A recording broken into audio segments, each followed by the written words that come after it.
ರಾಜ್ಯದಾದ್ಯಂತ ಜೂನ್ 11ರವರೆಗೆ ಭಾರೀ ಮಳೆಯಾಗಲಿದೆ ಎಂದು ರಾಜ್ಯ ಹವಾಮಾನ ಇಲಾಖೆ ಮುನ್ಸೂಚನೆ ಕೊಟ್ಟಿದೆ. 5 ಜಿಲ್ಲೆಗಳಿಗೆ ರೆಡ್ ಅಲರ್ಟ್ ಘೋಷಿಸಲಾಗಿದೆ. ಉಡುಪಿ, ದಕ್ಷಿಣ ಕನ್ನಡ, ಉತ್ತರ ಕನ್ನಡ, ಶಿವಮೊಗ್ಗ, ಚಿಕ್ಕಮಗಳೂರು ಜಿಲ್ಲೆಗಳಿಗೆ ರೆಡ್ ಅಲರ್ಟ್ ಘೋಷಣೆಯಾಗಿದೆ.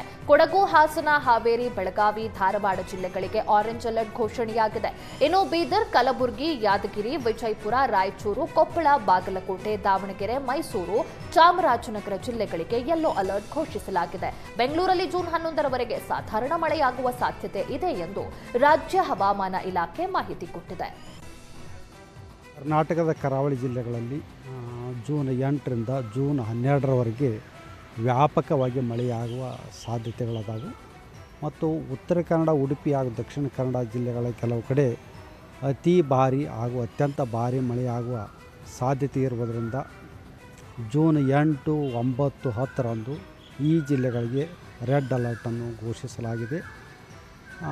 ಜೂನ್ 11, 12ರಂದು ಈ ಜಿಲ್ಲೆಗಳಿಗೆ ಆರೆಂಜ್ ಅಲರ್ಟನ್ನು ಘೋಷಿಸಲಾಗಿದೆ. ಉತ್ತರ ಒಳನಾಡು ಹಾಗೂ ದಕ್ಷಿಣ ಒಳನಾಡಿನ ಜಿಲ್ಲೆಗಳಲ್ಲಿ ಜೂನ್ 8ರಿಂದ ಜೂನ್ 12ರವರೆಗೆ ಹಲವು ಕಡೆ ಅಂದರೆ 75% ಉತ್ತರ ಕನ್ನಡ ಜಿಲ್ಲೆಯಲ್ಲಿ 2 ದಿನ ಮಳೆ ರೆಡ್ ಅಲರ್ಟ್ ಘೋಷಣೆಯಾಗಿದೆ. ಮೀನುಗಾರರು ಮತ್ತು ಪ್ರವಾಸಿಗರು ಕಡಲಿಗೆ ಇಳಿಯದಂತೆ ಎಚ್ಚರಿಕೆ ಕೊಡಲಾಗಿದೆ. ನಿನ್ನೆಯಿಂದ ಭಾರೀ ಮಳೆಯಾಗಿದ್ದು ಭಟ್ಕಳದ ಮಾರ್ಕೆಟ್ ರಸ್ತೆಗಳೆಲ್ಲ ಜಲಾವೃತವಾಗಿತ್ತು. ಜಿಲ್ಲಾಧಿಕಾರಿ ಲಕ್ಷ್ಮೀ ಪ್ರಿಯಾರಿಂದ ಎಲ್ಲಾ ತಾಲೂಕು ಆಡಳಿತಕ್ಕೂ ಅಲರ್ಟ್ ಆಗಿರಲು ಸೂಚಿಸಿದ್ದಾರೆ.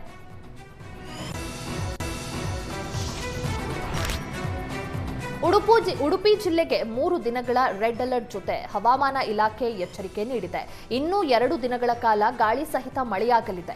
ಕಡಲ ಕಡೆಗೆ ಹೋಗಬೇಡಿ ಎಂದು ಎಚ್ಚರಿಕೆ ಕೊಡಲಾಗಿದೆ. ಸದ್ಯಕ್ಕೆ ಜಿಲ್ಲೆಯಾದ್ಯಂತ ತುಂತುರು ಮಳೆಯಾಗ್ತಾ ಇದೆ. ಉಡುಪಿ ಜಿಲ್ಲೆಗೆ 3 ದಿನಗಳ ಕಾಲ ಹವಾಮಾನ ಇಲಾಖೆ ರೆಡ್ ಅಲರ್ಟ್ ಘೋಷಿಸಿದ್ದಾರೆ. ಈ ಬಾರಿ ವಾಡಿಕೆಗಿಂತ ಕಡಿಮೆ ಮಳೆಯಾಗಲಿದೆ.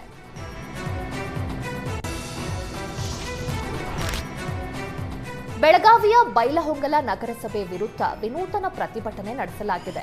ರಭಸವಾಗಿ ಹರಿಯುವ ನೀರಲ್ಲಿ ವಿದ್ಯುತ್ ಕಂಬ ಹಿಡಿದು ಬೈಲಹೊಂಗಲ ಪಟ್ಟಣದ ಕೇಂದ್ರ ಬಸ್ ನಿಲ್ದಾಣದ ಹಿಂಬದಿ ಕಾಲೋನಿಯ ಜನ ಪ್ರತಿಭಟನೆ ನಡೆಸಿದ್ರು. ಪ್ರತಿ ಬಾರಿ ಮಳೆಯಾದಾಗಲೂ ಮನೆಗಳಿಗೆ ನೀರು ನುಗ್ಗುತ್ತದೆ. ಹಲವಾರು ಬಾರಿ ನಗರಸಭೆ ಆಯುಕ್ತರಿಗೆ ಮನವಿ ಸಲ್ಲಿಸಿದ್ರೂ ಪ್ರಯೋಜನವಾಗಿಲ್ಲ. ಅಧಿಕಾರಿಗಳ ನಿರ್ಲಕ್ಷ್ಯದಿಂದ ಕಾಲೋನಿ ನಿವಾಸಿಗಳು ಸಂಕಷ್ಟಕ್ಕೆ ಸಿಲುಕಿದ್ದಾರೆ. ಇದರಿಂದ ಆಕ್ರೋಶಗೊಂಡ ನಿವಾಸಿ ಈಶ್ವರ್ ಪ್ರತಿಭಟನೆ ನಡೆಸಿದ್ರು. ಪ್ರವಾಹ ರೀತಿಯಲ್ಲಿ ಹರಿಯುತ್ತಿದ್ದ ನೀರಲ್ಲಿ ವಿದ್ಯುತ್ ಕಂಬ ಹಿಡಿದು ಪ್ರತಿಭಟನೆ ನಡೆಸಲಾಯಿತು. ಸ್ಥಳಕ್ಕೆ ಆಗಮಿಸಿದ ಪೌರಾಯುಕ್ತೆ ಭಾಗ್ಯಶ್ರೀ ಯುವಕನ ಮನವೊಲಿಸಿ ಶಾಶ್ವತ ಪರಿಹಾರದ ಭರವಸೆ ಕೊಟ್ಟರು.